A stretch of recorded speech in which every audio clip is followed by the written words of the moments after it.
Hello friend, welcome to your YouTube channel people teacher. तो कैसे आप सब? आशा है कि सब बढ़िया होगे, स्वस्थ होगे। जैसे कि आप सभी को पता है कि हम आजकल एचपी टेट की प्रेपरेशन कर रहे हैं।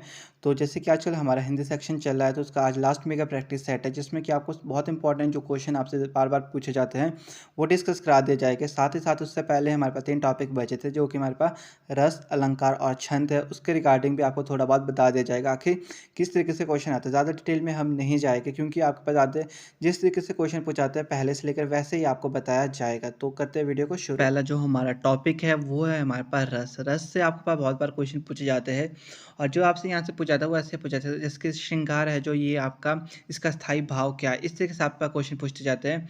या आपके पास कुछ लिख के दे देंगे तो बता लेंगे कि आखिर इसमें कौन सा रस है। ज़्यादातर आपसे स्थायी भाव से आपके क्वेश्चन आते हैं। तो और ये भी पूछा जाता है कि जो रस का राजा है वो किसको कहा जाता है। तो श्रृंगार जो है उसे हमारा रस का राजा कहा जाता है। तो आप इसको मतलब इस चार्ट को लिख लेना अच्छे से, क्योंकि आपसे पूछा जाता है कि जो श्रृंगार रस है उसका स्थायी भाव क्या है। तो उसका स्थायी भाव क्या है हमारे पास? रति। नेक्स्ट बात करें, अगर आपसे पूछा जाए कभी भी आपसे वीर, जो वीर का रस है, जो वीर रस है हमारा, उसका जो स्थायी भाव है उसका क्या मतलब है, तो क्या है वो हमारे पास? उत्साह। इस तरीके से आपसे क्वेश्चन पूछा जाता है। जैसे कि शांत रस है, इसका जो स्थायी भाव है वो क्या है? निर्वेद। तो इसी तरह के क्वेश्चन आपसे पूछे जाते हैं कि आखिर इसका स्थायी भाव क्या है। आपके पास कोई भी रस का नाम दे दे कि उसका स्थायी भाव पूछते हैं, ठीक है। सबसे ज़्यादा आपके पास जो है आपके ये टॉप वाले हैं ना 4, इनसे ज़्यादा पूछा जाता है। तो नेक्स्ट अगर बात करें तो यहाँ पे हमारे पास करुण, तो करुण का जो स्थायी भाव होता है वो होता है शोक। नेक्स्ट बात करें तो अद्भुत, अद्भुत का आखिर स्थायी भाव क्या होता है? आश्चर्य, क्योंकि नाम से पता चल रहा है। अगर आपसे पूछा जाए कि भयानक का स्थायी भाव क्या है, तो क्या है हमारा? भय। अगर आपसे कल को पूछा जाए कि जो आपका रौद्र रस है उसका स्थायी भाव आखिर क्या है, तो वो आपका क्रोध होता है। और जो भक्ति का स्थायी भाव होता है वो होता है देवव्रति। तो इस तरीके से क्वेश्चन पूछते जाता है। या आपके पास कोई मतलब दे देंगे सेंटेंस उसमें होगा, तो उसमें आपको देखना होगा कि उसमें किस तरीके की बात हो रही होगी। अगर देखो भयानक की बात करिए, कोई डर रहा है, तो उसमें आपको पता है कि वो भय है, भय स्थायी भाव है उसका, ठीक है। तो इस तरीके से पूछा जाता है अगर आपको कभी भी ऐसा पूछा जाए। पर ज़्यादातर आपसे ही पूछा जाता है कि जो आपका स्थायी भाव है वो क्या है आखिर रसों का। तो ये बहुत इंपॉर्टेंट टॉपिक है। जो ये 8 के 8 आपके पास रस है, इनको आपने लिख लेना। इस चार्ट को आपने बिल्कुल याद कर लेना, क्योंकि यहाँ से एक क्वेश्चन तो आपका डेफिनेटली आता ही आता है। तो जो आपका रस वाला टॉपिक है ये आपका कंप्लीट हो गया है। बाकी इसके जैसे क्वेश्चन आते हैं वो आपको अभी एंड तक पता चल जाएंगे। नेक्स्ट अगर हम बात करें अपना टॉपिक जो हमारा बचता था वो है अलंकार। अलंकार से बहुत बार क्वेश्चन आते हैं, और यहाँ से भी जैसे जैसे क्वेश्चन आते हैं सिर्फ वैसे वैसे बताऊँगा, ज़्यादा डिटेल में नहीं जाऊँगा, क्योंकि डिटेल में जाने का हमारा कोई मतलब नहीं बनता। ना तो हमारे पास ज़्यादा टाइम है, और ना ही हमने फालतू की बातें करनी है। हमने बातें करनी है जो आखिर आपसे पूछे जाते हैं, जो चीज़ इंपॉर्टेंट है। अगर हम बात करें जो अलंकार होते हैं वो क्या होते हैं, जो अलंकार होते हैं वो एक शब्द या वाक्य का क्या होता है? आभूषण होता है। जिस तरीके जो एक मनुष्य में जो आभूषण होते हैं ना वो उसकी सुंदरता को बढ़ाते हैं ना, उसी तरीके से जो अलंकार है वो हमारे शब्द की सौंदर्य को या कविता के सौंदर्य को बढ़ाते हैं। अगर आपसे कभी भी पूछा जाए कि किसी कविता के सौंदर्य को जो बढ़ाता है उसे क्या कहा जाता है, तो हमारा अलंकार। अलंकार किसी भी कविता के सौंदर्य को क्या, सुंदरता को बहुत अच्छे से निखारता है और बहुत अच्छा बनाता है। जो अलंकार है वो एक तरीके का क्या है? आभूषण है आपकी कविताओं के लिए, शब्दों के लिए। तो कभी भी आपसे पूछा जाए कि कविताओं का जो मतलब आभूषण है वो किसे कहा जाता है, तो वो आपका अलंकार को कहा जाता है। सबसे इंपॉर्टेंट क्वेश्चन तो आपका यहाँ से यही बनता है। नेक्स्ट क्वेश्चन की अगर हम बात करें तो ये बनता है कि आपके अलंकार के मुख्य कितने भेद हैं। तो आपके अलंकार के 3 भेद है। ये आपसे बहुत बार पूछा जाता है। यही क्वेश्चन सबसे ज़्यादा रिपीट होता है आपसे कि अलंकार के कितने भेद हैं। ज़्यादातर हिंदी ग्रामर में ना आपसे भेदों के बारे में पूछा जाता है, क्योंकि जो बच्चे होते हैं वो पढ़ने लग जाते हैं पता नहीं क्या क्या, भेदों को भूल जाते हैं और ऐसे सोच के जाते हैं कि यार भेद तो बहुत आसान है, पढ़ लिए रट लिए। पर भेद सबसे इंपॉर्टेंट होते हैं आपके हर एक चीज़ों के, वो चाहे आपका संज्ञा सर्वनाम विशेषण कुछ भी होए, वो बहुत इंपॉर्टेंट है आपके लिए। तो जो हमारा दूसरा यहाँ से मोस्ट इंपॉर्टेंट क्वेश्चन बनता है वो बनता है हमारा भेदों से। तो अलंकार के हमारे पास 3 भेद होते हैं, एक शब्द अलंकार, एक अर्थ अलंकार, एक उभय अलंकार। कल को आपसे यहाँ से और क्वेश्चन बन जाते हैं यहीं से कि आखिर आपके जो शब्द अलंकार है उसके कितने भेद हैं। तो जो शब्द अलंकार है उसके जो मुख्य भेद है वो हमारे पास 6 होते हैं। इनके नाम नहीं पूछा था, सिर्फ पूछा था कितने भेद हैं। नेक्स्ट अगर हम बात करें अर्थ अलंकार, इसके भी हमारे पास 6 भेद होते हैं मुख्य। और अगर हम नेक्स्ट बात करें लास्ट जो हमारा उभय अलंकार, इसके 2 प्रकार होते हैं, और यहाँ से ज़्यादातर क्वेश्चन नहीं आते। शब्द अलंकार और अर्थ अलंकार आपके बहुत ही इंपॉर्टेंट है। अगर कल को आपसे ऐसा पूछा जाए कि अलंकार के मुख्य कितने भेद है, तो आपके 2 है। अगर आपसे पूछा जाए कि अलंकार के कुल कितने भेद है, तो आपके 3 है। इसको बात को याद रखना।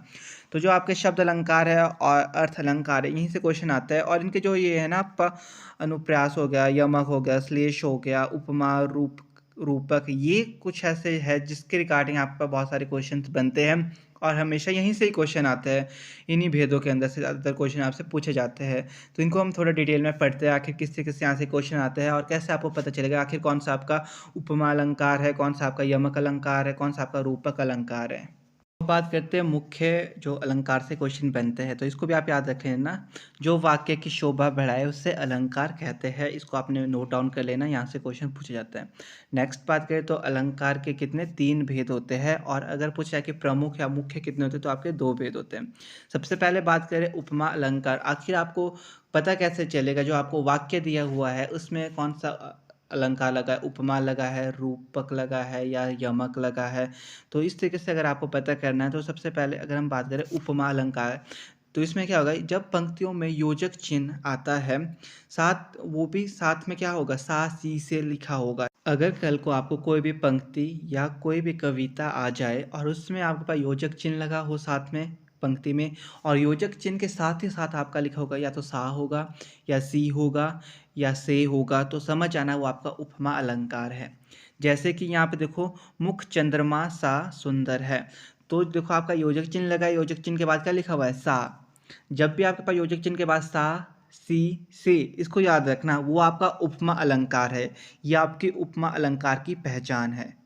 तो एक अलंकार तो यहाँ पे आपका भी क्लियर हो गया। नेक्स्ट बात करें अगर हम आपका रूपक अलंकार, इसको किस तरीके से पहचानेंगे, तो इसका भी अपना ही मतलब एक पहचान है। तो इसमें क्या होगा, जब पंक्तियों में योजक चिन्ह आए और शब्द सा सी से ना आए, इसमें सिर्फ आपका योजक चिन्ह लगा होगा सिर्फ, ठीक है, मतलब डैश लगा होगा पंक्तियों में या आपकी कविता में। बाकी पंक्ति में जब डैश लगा उसके आगे आपके पास ना सा होगा, ना सी होगा, ना से होगा लिखा हो, तो आपका वो रूपक है। उपमा में आपके पास सा सी से होगा, वो भी योजक चिन्ह के साथ।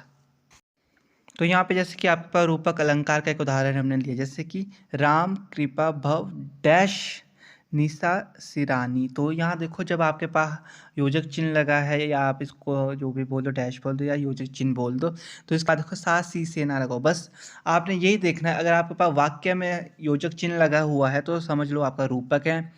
अगर आपके पास लगा होगा योजक चिन्ह साथ में सा से सी, तो आपका उपमा है। इसको ध्यान में रखना आपने, क्योंकि आपकी बहुत हेल्प करेगा आपके टैट में, क्योंकि लॉजिक बहुत इंपॉर्टेंट होते हैं, वरना ऐसे ही आपको याद नहीं रहने वाले हैं। नेक्स्ट जो अलंकार है आपका, ये आपका उत्प्रेक्षा अलंकार। तो यहाँ से बहुत बार क्वेश्चन पूछे जाते हैं आपके पास उत्प्रेक्षा अलंकार से, ठीक है। तो इसमें क्या होगा, अगर आपके पास वाक्य में लिखा होगा मनु हो गया, मानो, मनहु हो गया, ज्यों हो गया, जाने हो गया, इस तरीके के अगर आपके पास कोई भी वाक्य में दिख जाए, तो मान लो वो आपका उत्प्रेक्ष अलंकार के अंदर आता है। जैसे कि यहाँ पे है नेत्र मानो कमल है, तो जो मानो है इससे आपको पता चल रहा है कि आपका कौन से वाला अलंकार है। तो इस तरीके के आपने लॉजिक्स याद रखने हैं। नेक्स्ट जो बात कर रहे हैं हम अलंकार की, तो ये हमारे पास अतिशयोक्त अलंकार। तो यहाँ पे देखो, अति से ही पता चल रहा है, जहाँ पे आपके पास बढ़ा चढ़ाकर कोई बात बताई गई होगी। इसमें क्या होगा ना, आपके पास जो वाक्य दे रखा होगा उसमें क्या है, बढ़ा चढ़ाकर बात कही होगी, तो आपके वो इस वाक्य में, इस अलंकार के अंदर आते हैं, ठीक है। मतलब यहाँ पे अति से आपने याद रखना, जहाँ पे अति आ गया मतलब यहाँ पे वाक्य में क्या होगा, बढ़ा चढ़ाकर आपसे बात कही होगी। तो इस बात को आपने ध्यान में रखना है। नेक्स्ट जो अलंकार है वो है आपके पास अनुप्रास अलंकार। ये कुछ ऐसे अलंकार है ना, जहाँ पे आपके पास क्वेश्चन बहुत ही डिटेल में या मतलब बोले कि बहुत बार पूछे जाते हैं।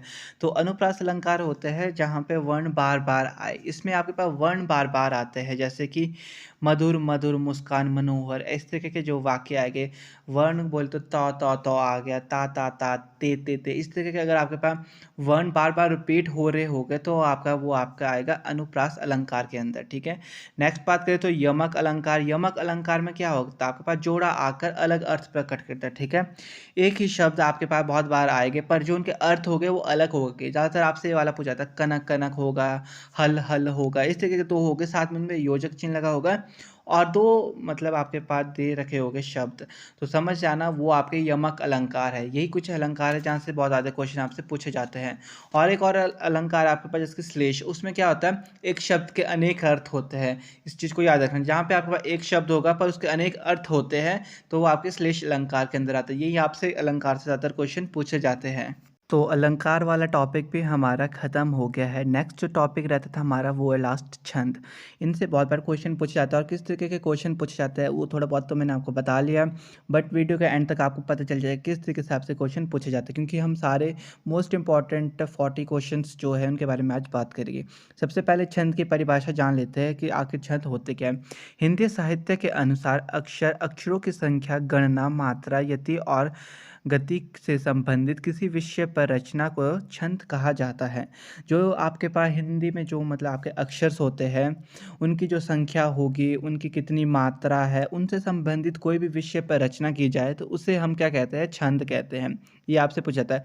अक्षर और अक्षरों की संख्या या गणना को क्या कहा जाता है, अगर आपसे ये पूछा जाए तो उन्हें हम क्या कहते हैं, छंद कहते हैं। ये बहुत ही इंपॉर्टेंट है आपके लिए, इसकी डेफिनेशन जानना। नेक्स्ट अगर हम बात करें तो छंदों के प्रकार, आपसे पूछा जाता है कि आखिर छंद के कितने प्रकार होते हैं। तो छंद जो हमारे पास छंद है उसके 3 प्रकार होते हैं। अगर आपसे कभी पूछा है कि छंद के कितने प्रकार है या कितने भेद है, वो 3 भेद होते हैं। कौन कौन से, मात्रिक छंद हो गया, एक वार्णिक छंद हो गया, एक मुक्त छंद हो गया। जो आपका मुक्त छंद होता है उसमें कोई भी छंद नहीं होता। इसमें जो ज़्यादातर काम किया गया था वो हमारे सूर्यकांत त्रिपाठी निराला ने किया हुआ है, ठीक है, अगर आपसे पूछा जाएगा। और जो आपके मात्रिक छंद होते हैं उसके भी जो सब 3 भेद होते हैं। अगर आपसे पूछा जाए कि जो मात्रिक छंद है उसके कितने भेद होते हैं, वो आपके 3 भेद होते हैं, ठीक है। ज़्यादातर क्वेश्चन यही आपसे पूछा जाता है यहाँ से, छंद कितने प्रकार के होते हैं और जो मात्रिक छंद है उसके कितने भेद हैं। बाकी यहाँ से ना आपके पास एक मतलब लिख के आ जाता है वाक्य, उसमें पूछा जाता है कि आपके पास क्या है, ये चौपाई वगैरह क्या है। मतलब ज़्यादातर आपके पास जो चौपाई है ना उससे आपसे क्वेश्चन पूछा जाता है। आपको पता है चौपाई वगैरह में आपको पता चल जाता है कि किस तरीके से होता है। बाकी अगर आपको नहीं पता है तो आपको अभी एंड तक पता चल जाएगा। बाकी जो इसके सब भेद है इसके ऊपर हम नहीं जाएंगे, क्योंकि यहाँ से ज़्यादातर क्वेश्चन नहीं पूछे थे, क्योंकि ज़्यादा डिटेल में हमारे को नहीं जाना है। नेक्स्ट और जो इंपॉर्टेंट क्वेश्चन आपसे पूछा जाता है यहाँ से छंद से, तो ये आपके पास होता है कि चौपाई के 4 चरणों में कितनी मात्राएं पाई जाती है। तो हमारे पास 16 मात्राएं होती है, ये आपने याद रखना होता है, ठीक है। चौपाई में आपके पास 16 मात्राएं होती है। फिर नेक्स्ट बात करें तो रोला, रोला के 4 चरणों में कितनी मात्रा पाई जाती है, आपके पास 24 मात्राएं होती है, ठीक है। यहाँ से भी क्वेश्चन बनता है, इसको भी याद रखना आपने। जो रोला है उसमें आपके पास 24 मात्राएं होती है। नेक्स्ट बात करें तो गीतिका, गीतिका से आपसे पूछा जाएगा अगर गीतिका के 4 चरणों में कितनी मात्राएं होती है, तो आपके पास 26 मात्राएं होती है। अगर आपसे पूछा जाए कि हर गीतिका के 4 चरणों में कितनी मात्राएं पाई जाती है, तो आपके पास 28 मात्राएं होती है। तो जो ये आपके पास मात्रा है ना, इनको आपने याद रख लेना, क्योंकि यहाँ से आपसे ज़्यादातर क्वेश्चन आपसे पूछे जाते हैं। और अगर आपको कभी भी मतलब जैसे कि आपकी हनुमान चालीसा वगैरह इस तरीके का कुछ भी दिखाए, जय हनुमान ज्ञान गुण सागर, तो ये सारी आपकी चौपाई अंदर आती है और ज़्यादातर क्वेश्चन ही आपके चौपाई से पूछे जाते हैं। ये आपके पास यहाँ पे 3 टॉपिक बचे थे जो कि आपके मोस्ट इंपॉर्टेंट टॉपिक्स थे। ये मैंने कहा था आपको कि आपको एक मेगा प्रैक्टिस सेट में करा दिया जाएगा। नेक्स्ट अब हम बात करेंगे अपने मोस्ट इंपॉर्टेंट क्वेश्चन जो आपसे बहुत बार पूछे जाते हैं आपके एचपी टैट में, और इन क्वेश्चंस को आप एक बार पढ़ोगे तो मतलब आपका जो टैट है ना वो ईजिली निकल जाएगा। जितने भी आपको अभी तक मैंने मेगा प्रैक्टिस सेट कराए हैं हिंदी के 1 शॉट कराए हैं, और जो भी इंपॉर्टेंट टॉपिक्स वगैरह इंपॉर्टेंट क्वेश्चंस कराए हैं वो आपको बहुत हेल्प करेगी। आप उतना भी पढ़ लोगे तो आपका जो टैट है ना वो बहुत इजीली निकल जाएगा। तो सबसे पहला क्वेश्चन आपसे पूछा गया है यहाँ पे, हिंदी की लिपि कौन सी है। ये आपसे बहुत बार पूछा जाता है कि जो हिंदी की लिपि है वो कौन सी है। तो आपको पता है सभी को वैसे तो जो आपकी हिंदी की लिपि है वो देवनागरी लिपि है। तो देवनागरी लिपि में आपके पास मराठी भी लिखी जाती है, ब्रज भाषा भी लिखी जाती है, और साथ ही साथ जो नेपाली है वो भी आपकी देवनागरी लिपि में लिखी जाती है। तो यहाँ से बहुत क्वेश्चन बनता है आपका कि आखिर जो देवनागरी लिपि है उसमें कौन कौन सी भाषाएं लिखी जाती है। तो गुरुमुखी की बात करें तो इसमें आपके पंजाबी लिखी जाती है, और रोमन में आपके पास इंग्लिश लिखा जाता है, मतलब अंग्रेज़ी। जो अंग्रेज़ी भाषा है वो आपकी रोमन लिपि में लिखी जाती है। तो लिपियों वाला जो टॉपिक था वो यहाँ देखो आपका एक साथ कवर हो गया। इसीलिए जो मेगा प्रैक्टिस सेट होता है इसका यही फ़ायदा होता है कि इसमें जो टॉपिक्स वगैरह है वो सारे कवर हो जाते हैं, और क्वेश्चन किस तरीके से पूछे जाते हैं वो भी आपको पता चल जाता है। नेक्स्ट क्वेश्चन की बात करें, बहुत इंपॉर्टेंट क्वेश्चन है, भाषा से क्वेश्चन पूछते जाता है। यहाँ पूछे गए आपके पास प्रत्येक भाषा अपने आप में पूर्ण भी है और अपूर्ण भी है, विकल्प चुने। तो आपको पता है जो प्रतीक भाषा है वो क्या है, अपने आप में पूरी तरह से पूर्ण भी है और अपूर्ण भी है। तो यहाँ पे क्या है, सही, ये जो वाक्य कहा गया ये हमारे पास बिल्कुल सही है। तो ऑप्शन नंबर ए हमारे पास यहाँ बिल्कुल सही है। नेक्स्ट अगर हम बात करें तो ये क्वेश्चन है आपका, देवनागरी में लिखित खड़ी बोली हिंदी को भारतीय संविधान द्वारा राजभाषा का दर्जा कब दिया गया? तो ये हमारा 1950 को दिया गया था। इसको भी आपने याद रखना है, ये बहुत ही इंपॉर्टेंट क्वेश्चन है आपका। देवनागरिक जो लिपि है यहाँ से तो बहुत बार क्वेश्चन आपके पूछे जाते हैं। नेक्स्ट क्वेश्चन की बात करें तो ये बहुत ही इंपॉर्टेंट क्वेश्चन है आपके पास। तो यहाँ पे क्वेश्चन पूछे गए रूपांतर की दृष्टि से जो हिंदी संज्ञाओं के रूप कितने होते हैं आखिर? तो रूपांतर की दृष्टि से जो हमारे हिंदी संज्ञाओं के 4 भेद होते हैं या 4 रूप होते हैं, इसको आपने ध्यान रखना है, ठीक है। नेक्स्ट बात करें तो यहाँ पे है हमारे पास हिंदी अवयव के वर्ग है। तो जब भी आपसे हिंदी में अवयव के वर्ग पूछे जाए, उसके प्रकार पूछे जाए, उसके भेद पूछे जाए तो वो 4 होते हैं। आपको जो एग्जामिनर होगा वो सिर्फ घुमाने की कोशिश करेगा, कंफ्यूज करने की कोशिश करेगा, ठीक है। और जो आपके अव्यय के 4 भेद होते हैं, चाहे आप उनको वर्ग बोल दो या प्रकार बोल दो, वो ना आपके अविकारी शब्द होते हैं, क्योंकि विकारी शब्द और अविकारी शब्द से बहुत क्वेश्चन पूछे जाते हैं। तो जैसे कि आपके हो गए क्रिया विशेषण वगैरह, जो भी आपके इसके जो 4 भेद है वो आपके अविकारी शब्द होते हैं, उसको भी आपने ध्यान में रखना है। नेक्स्ट आपसे पूछा गया कि मानक हिंदी में वाक्यों के कितने प्रकार होते हैं? तो जो आपके वाक्यों के प्रकार है वो आपको पता है 3 होते हैं। एक होता है सरल वाक्य, एक संयुक्त वाक्य, एक मिश्र वाक्य। इस चीज़ को भी ध्यान में रखना है। क्वेश्चन एग्जामिनर जो आपको डालेगा वो थोड़ा घुमाने की कोशिश करेगा, आपको भटकाने की कोशिश करेगा, पर आपको ध्यान में रखना होगा कि आपके लॉजिक वाक्यों के बारे में बात की गई तो आपको पता है वाक्य 3 प्रकार के होते हैं।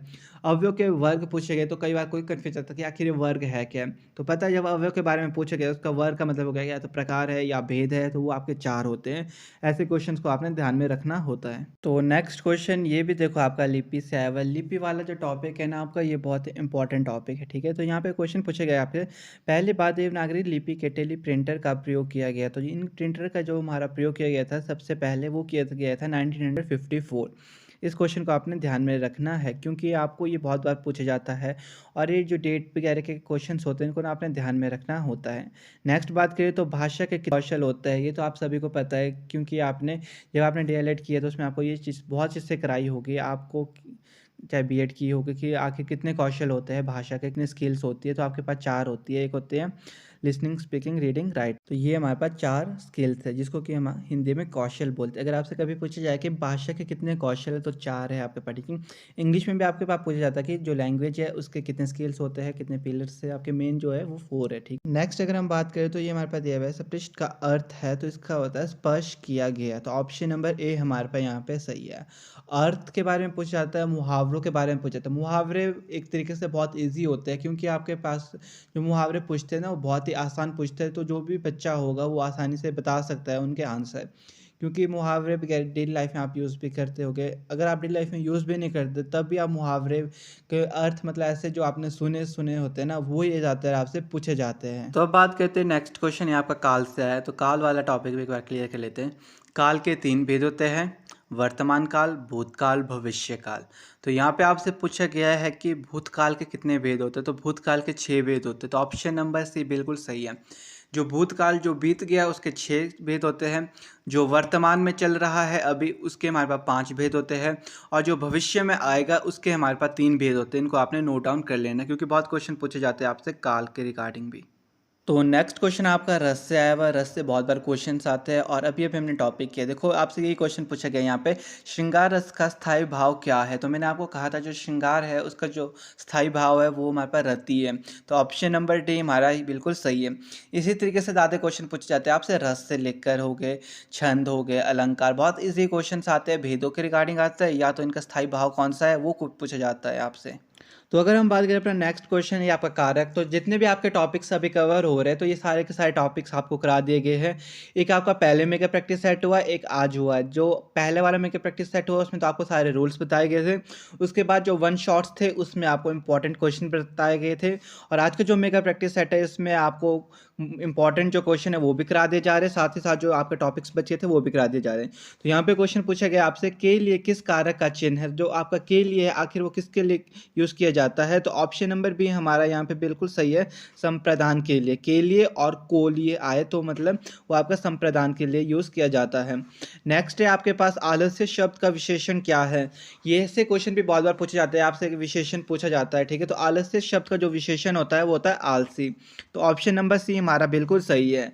नेक्स्ट बात करें तो ये क्वेश्चन आपका शब्द से आया हुआ है। शब्द में आपके पास बहुत सारे क्वेश्चन पूछे जाते हैं।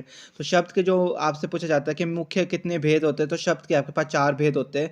तो शब्द वाले टॉपिक को भी एक बार हम यहाँ पे रिवाइज कर ले, ताकि कि आपको अच्छे से पता चल जाएगा शब्द के बारे में, जो भी मतलब कन्फ्यूज़न वगैरह होगा, कुछ भी होगा, वो आपका क्लियर हो जाए ईज़िली। तो क्वेश्चन में पूछे गए लालटेन शब्द क्या है, ठीक है। तो जो आपके तत्सम शब्द होते हैं वो आपके संस्कृत के शब्द होते हैं, जो आपके संस्कृत से ज्यों के त्यों ही हिंदी में यूज़ किए जाए, जैसे कि सर्प हो गया, कृष्ण हो गया, इस तरीके के शब्द हमारे तत्सम होते हैं। और तद्भव आपके वो होते हैं जो संस्कृत से ट्रांसलेट करके आप हिंदी में लिख लेते हो, ठीक है। जैसे कि सर्प का सांप लिख लेते हो, कृष्ण का काला लिख लेते हो। तो ये शब्द आपके क्या है, तद्भव शब्द है, जो आपके हिंदी के शब्द होते हैं। देशज शब्द की बात करें तो ये वो वाले शब्द होते हैं जो आप अपनी देसी लैंग्वेज में बोलते हैं, जैसे कि केला, बैंगन, भिंडी, आलू, ये सब आपके जो है ये आपके देशज शब्द के अंदर आते हैं। तो विदेशी शब्द होते हैं जो आपके अन्य भाषा से लिए गए हो गए, जैसे कि डॉक्टर हो गया, मास्टर हो गया, लालटेन। तो जिसके यहाँ पे ऑप्शन नंबर डी हमारा बिल्कुल सही है, जो लालटेन है वो हमारा विदेशी शब्द है। तो अब बात करें अगर अपना नेक्स्ट क्वेश्चन, ये बहुत इंपॉर्टेंट क्वेश्चन है। मैंने अभी आपको 1 मेगा प्रैक्टिस सेट कराया होगा, 1 शॉट का सेट कराया, उसमें ये क्वेश्चन मैंने डाला होगा, क्योंकि मेरे को इससे याद है, मैंने आपके क्वेश्चन पहले भी कराया। तो देखो ये क्वेश्चन और भी बहुत बार पूछे गए। तो ये आपके पास है, चुनाव क्षेत्रों का समय समय पर डैश किया जाता है, तो क्या किया जाता है उनका परिसीमन। तो ऑप्शन नंबर सी हमारा यहाँ बिल्कुल सही है। नेक्स्ट क्वेश्चन हमारा समास। समास हमारा बहुत इंपॉर्टेंट टॉपिक है, जिसके रिगार्डिंग बहुत क्वेश्चन पूछ जाते हैं। तो आपका समास वाला टॉपिक भी यहाँ पे अभी कवर हो जाएगा। क्वेश्चन हमारे से यहाँ पे पूछा गया वो है कि रात दिन शब्द में समास बताने के लिए उचित विकल्प का चयन करें। तो रात दिन जो शब्द है ये हमारा द्वंद समास है, ऑप्शन नंबर ए बिल्कुल सही है। क्योंकि अगर आपके पास जाएगी सुबह शाम, ऊपर नीचे और बीच में डैश लगा होगा, तो मतलब ये समझ लेना आपने जो योजक चिन्ह लगा होगा ये आपका द्वंद समास के अंदर आता है। ऑप्शन नंबर बी आपको दिया हुआ है द्विगु समास। तो द्विगु समास में आपने रखना, यहाँ पे आपके पास काउंटिंग से रिलेटेड आता है, ठीक है। त्रिभुज हो गया, त्रिभवन हो गया, और कि जैसे कि सप्तऋषि हो गया, इस तरीके के आगे आपके पास नवग्रह हो गया, जहाँ पे आपके पास काउंटिंग आगे वो आपके द्विगु समास के अंदर आता है। ऑप्शन नंबर सी था आपके पास कर्मधारय समास, जिसमें कि कर्म हो, मतलब कि किसी के रंग के बारे में, नील कमल हो गया, महान पुरुष, महान आत्मा, और ये आपका आता है इसमें कर्मधारय समास के अंदर। नेक्स्ट अगर हम बात करें अव्ययभाव समास, ये आपका वो समास होता है जिसमें पहला पद या पहला अव्यय प्रदान होता है। अव्ययभाव समास से आपसे एक और यहाँ से क्वेश्चन बन जाता है कि ऐसा कौन सा समास है जिसमें पहला पद या पहला अव्यय प्रदान होता है, तो वो हमारा अव्ययभाव समास होता है। इसके अंदर आगे जैसे कि आपके यथाशक्ति हो गया, पेट भर हो गया, रातों रात हो गए, प्रतिदिन हो गया, ऐसे शब्द आपके अव्ययभाव समास के अंदर आते हैं। अगर हम बात करें अपने नेक्स्ट क्वेश्चन की, ये आपको मुहावरे से पूछा गया है, क्योंकि मुहावरे वाले क्वेश्चन आपसे बहुत बार पूछे जाते हैं, ठीक है। हिंदी की चिंदी निकालने का मुहावरे का अर्थ है, तो इसका मतलब होता है किसी बात की तह तक जाना। अगर आपसे कभी भी इस मुहावरे को पूछा जाए तो इसका मतलब क्या होता है, किसी की भी तह तक जाना, मतलब गहराई तक जाना, किसी भी चीज़ का पूरा पता करना कि आखिर ये बात है क्या है, ये आपका इसका मतलब होता है। नेक्स्ट अगर हम बात करें तो क्वेश्चन नंबर 80 आपके पास है, आप चाय पिएंगे या कॉफ़ी वाक्य है। तो ये आपका संयुक्त वाक्य है, क्योंकि यहाँ पे आपसे पूछा जा रहा है कि आप चाय पिएंगे या फिर कॉफ़ी, ठीक है। तो आपसे वाक्य से बहुत बार क्वेश्चन पूछे जाते हैं। मिश्र वाक्य में आपका मिक्स किया हुआ होता है, और सरल वाक्य आपका बिल्कुल सरल होता है, वहाँ पे कुछ भी ऐसा नहीं होता दिया हुआ, ठीक है। जब भी आप ऐसे वाक्य पूछे जाए, मतलब क्वेश्चन होगा कि या फिर ऐसा या लग जाए ना कि आप चाय पिएंगे या कॉफ़ी, तो अगर या लग गया ना बीच में तो आपका ये संयुक्त वाक्य होता है, इसको आपने ध्यान में रखना है। नेक्स्ट क्वेश्चन आपका आया हुआ है विलोम शब्द से, इससे बहुत बार क्वेश्चन पूछा जाता है। तो आपके पास दिया हुआ है ओजस्वी का विलोमार्थी क्या होगा, तो इसका होगा निस्तेज। तो ऑप्शन नंबर सी आपका बिल्कुल सही है। नेक्स्ट क्वेश्चन की बात करें तो यहाँ पे चीर शब्द का अर्थ लिखे, तो चीर शब्द का अर्थ क्या होता है, देर। तो ऑप्शन नंबर बी हमारा बिल्कुल सही है। यहाँ पे ऐसे क्वेश्चन आपसे पूछते जाते हैं। विलोम शब्द तो बहुत इंपॉर्टेंट है आपके पास, ठीक है। ऑलिंग बदलोगे, वजन बदलोगे, इससे भी कई बार पूछ देते हैं बीच में, अगर कभी इनका मन करे। वैसे ज़्यादातर क्वेश्चन नहीं आते हैं आपसे, ठीक है। नेक्स्ट क्वेश्चन, ये सबसे इंपॉर्टेंट क्वेश्चन, ये आपका क्वेश्चन आ जाने कितनी बार आपका प्रीवियस ईयर में आया हुआ है और कितना इंपॉर्टेंट क्वेश्चन है आपका। तो ये आपसे पूछा गया है, सरोज समृद्धि किस कवि की रचना है। तो ये हमारे सूर्यकांत त्रिपाठी निराला की रचना है। जब भी आपसे सरोज समृद्धि की कवि की रचना पूछा जाए कि आखिर किस कवि की रचना, तो आपका यह याद रखना है ये आपके सूर्यकांत त्रिपाठी निराला की रचना है। नेक्स्ट बात करें तो क्वेश्चन पूछा गया आपसे बच्चा का भाववाची संज्ञा है। तो ये भी बहुत बार पूछा जाता है कि बच्चे का भाववाचक संज्ञा क्या है आपका। तो भाववाची से पता चल रहा है भाव प्रकट करना, मतलब आपके भाव। तो बचपन जो आपका बीत चुका है बचपन, ठीक है। बच्चा शब्द से जो आपका भाववाचक संज्ञा होता है उसका मतलब होता है बचपन। तो ऑप्शन नंबर भी हमारा यहाँ बिल्कुल सही है। ऐसे क्वेश्चन पूछते जाते हैं आपसे, कई बार विशेषण या आपसे भाववाचक पूछा जाता है किसी भी शब्द का। नेक्स्ट क्वेश्चन आपसे पूछा गया है कि चंद्रधर शर्मा गुलेरी सम्मान किस क्षेत्र में दिया जाता है। तो ये आपका हिंदी साहित्य सृजन में दिया जाता है, इसको भी आपने याद में रखना है। नेक्स्ट क्वेश्चन आपका संधि से। संधि से बहुत बार क्वेश्चन पूछ जाता है, और जो तो ये कवि है ना, कवि का संधि विच्छेद करे, तो ये तो बहुत बार आ जाता है। तो कवि का जो संधि विच्छेद होता है कब जमा ही। तो ऑप्शन सी आपका बिल्कुल सही है। और जो ये आपकी संधि है ये आपकी व्यंजन संधि है। ये भी कई बार पूछता जाता है कवि की जो संधि है वो आखिर कौन सी संधि है। ये आपकी व्यंजन संधि है। और संधि के बारे में आपको जानना है तो आपको मेक प्रैक्टिस सेट देखना होगा पीछे वाला, जिसमें कि मैंने आपको सब कुछ बताया हुआ है, रूल वगैरह आखिर किस तरीके से आपने रूल लगाने हैं। फिर अपना नेक्स्ट क्वेश्चन तो ये हमारे पास है, ओजस्वी का विलोमार्थी क्या होगा। तो इसका निस्तेज होता है। ये बहुत बार आपसे पूछा जाता है। नेक्स्ट क्वेश्चन कई बार आपसे शुद्ध वाक्य छांटने को कहा जाता है। तो यहाँ पे नंबर भी बिल्कुल सही है, वे प्रातः काल आए। तो कभी भी आपसे वाक्य को शुद्ध वाक्य छांटना होता है, कई बार आपको कोई भी शब्द जो होगा वो शुद्ध छांटना होता है। ये भी आपसे बहुत बार हिंदी में पूछा जाता है। तो अगर हम बात करें अपना नेक्स्ट क्वेश्चन, देखो ये आपके रस से आया हुआ है। रस वाला टॉपिक हमने आज किया है। तो आपसे क्वेश्चन पूछे गए यहाँ पे, वीर रस का स्थायी भाव क्या है। तो आपको पता है जो वीर रस है उसका स्थायी भाव होता है उत्साह। तो आपसे ज़्यादातर ऐसे क्वेश्चन पूछ जाते हैं कि इस किसी भी रस दे देंगे उसका स्थायी भाव क्या होता है। नेक्स्ट बात करें तो यहाँ पे हमारे पास धोखा देना किस मुहावरे का अर्थ है। आप सभी को पता है जो धोखा देना है मतलब आंख पर पर्दा डालना। तो मुहावरे से बहुत बार क्वेश्चन पूछते जाते हैं। तो मुहावरे वाले टॉपिक को भी आपने अच्छे से पढ़ना। और रस, अलंकार और छंद हो गए, इससे भी आपसे पूछा जाता है। पर ज़्यादातर आपसे रस से पूछा जाता है, अलंकार और छंद से उतना ज़्यादा नहीं पूछा जाता है। तो जो हमारा ये नेक्स्ट क्वेश्चन है ये हमारा शब्द से आया हुआ। शब्द वाला जो टॉपिक है बहुत इंपॉर्टेंट टॉपिक है, उसको आपने प्लीज़ अच्छे से पढ़ के जाना जब आप एग्ज़ाम देने जाओगे। तो क्वेश्चन आपसे पूछे गए, निम्न में से किस प्रकार के शब्द अविकारी होते हैं। तो देखो दो प्रकार के शब्द होते हैं, एक अविकारी एक विकारी, जो आपके मेन बताए गए थे। तो जो विकारी शब्द होते हैं वो आपके संज्ञा, सर्वनाम, विशेषण और क्रिया है। और अविकारी शब्द आपके अव्यय के भेद आते हैं। जैसे यहाँ पे क्रिया विशेषण शब्द है या आपका क्रिया अव्यय का भेद है। तो यहाँ पे ऑप्शन नंबर डी बिल्कुल सही है, क्योंकि आपसे पूछा गया था अविकारी शब्द के बारे में। नेक्स्ट अगर हम बात करें तो यहाँ पे गायक तथा पवन शब्द में कौन सी संधि है। तो इसमें है आपके पास अयादी संधि। तो आपने इसको याद रखना, क्योंकि इसमें जो और अगर कई बार आपके पास ये स्वर संधि भी बोल दिया जाता है इनको। कई बार आपके पास स्वर संधि या व्यंजन संधि ऑप्शन में होगा, तो स्वर संधि के अंदर ही आपके आते हैं। नेक्स्ट हम बात करते हैं सर्वनाम। तो सर्वनाम से आपके पास पूछा गया यहाँ पे, पुरुषवाचक सर्वनाम के अंतर्गत कितने पुरुष आते हैं। तो हमारे पास 3 पुरुष आते हैं। एक आता है आपके पास उत्तम पुरुष, एक मध्य पुरुष, एक अन्य पुरुष। तो ठीक है, सर्वनाम के बारे में थोड़ा बहुत बात कर लेते हैं। सर्वनाम वो होते हैं जो संज्ञा के स्थान पर यूज़ किए जाते हैं। और सर्वनाम के हमारे पास 6 भेद होते हैं। तो कई बार आपसे ये पूछा जाता है कि सर्वनाम के कितने भेद होते हैं, 6 होते हैं। और सर्वनाम की कितनी संख्या होती है। तो हमारे पास 11 सर्वनाम होते हैं, इसको भी याद रखना, ठीक है। जैसे कि यहोवे, इस तरीके से हमारे पास 11 होते हैं। ये भी आपसे बहुत बार पूछा जाता है। नेक्स्ट बात करें तो यहाँ पे आपके पास आया हुआ है, प्रयोग की दृष्टि से शब्द कितने प्रकार के होते हैं। अगर हम बात करें प्रयोग की दृष्टि से तो हमारे पास 2 प्रकार के शब्द होते हैं।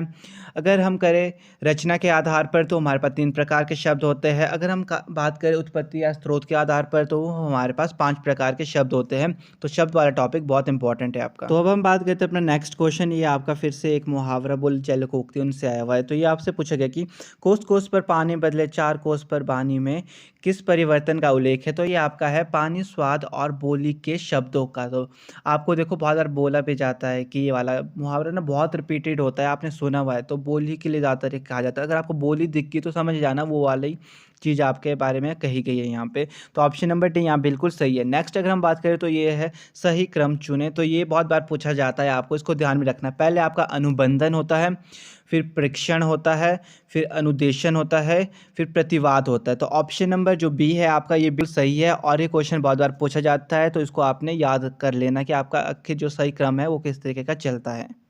तो अगर हम बात करें नेक्स्ट क्वेश्चन, ये बहुत इंपॉर्टेंट क्वेश्चन है आपका। यहाँ पे आपसे पूछा गया कि सभी वर्ण व्याकरण मस्त ढंग से और निश्चित क्रम में लिखना है, तो इसको हम कहते हैं वर्णमाला। तो ऑप्शन नंबर सी हमारा यहाँ बिल्कुल सही है और ये क्वेश्चन बहुत बार पूछा जाता है।